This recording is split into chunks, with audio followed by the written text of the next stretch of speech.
This is Stephen Conard, and you're watching GR News. This is Stephen Conard with GR News, and these are your headlines. New Halloween trailer premieres and retcons 40 years of horror. Testing 1, 2, 3. We're on. We're here to investigate a patient that killed 3 innocent teenagers on a Halloween in 1978. Hello, Michael. I have something you might like to see.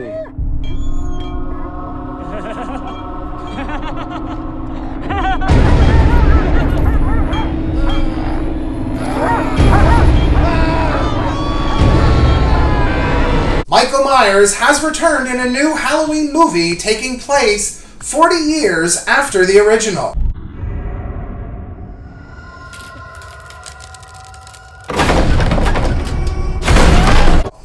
Jamie Lee Curtis reprises her role as Laurie Strode.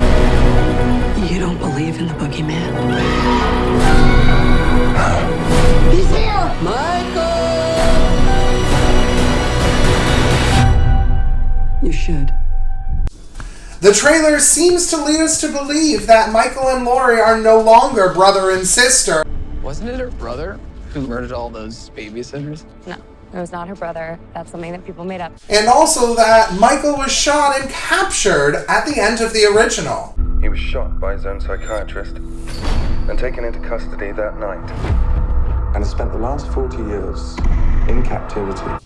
This retcon erases all movies that came after the first out of continuity. Can you close the closet door?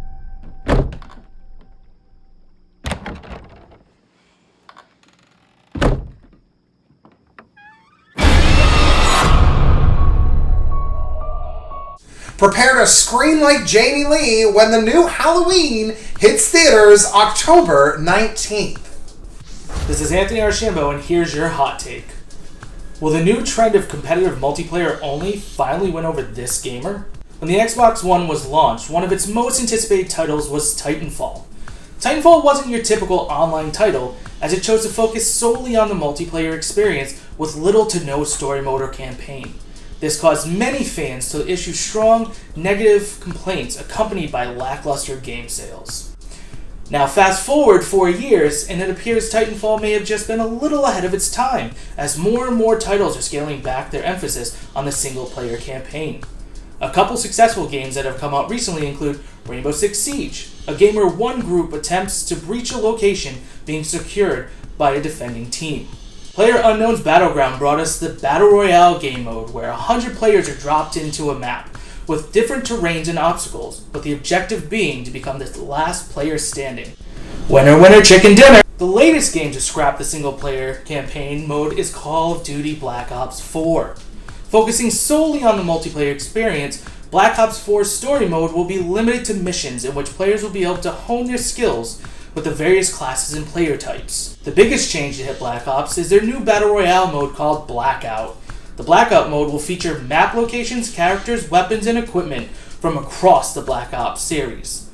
In Blackout, players will also get to use land, air, and sea vehicles. As an avid Call of Duty fan, Black Ops 4 may be the game that makes this gamer a believer. EA at E3. The good, the bad, and definitely the awful. EA's press conference at E3 has left many in the gaming world quite underwhelmed.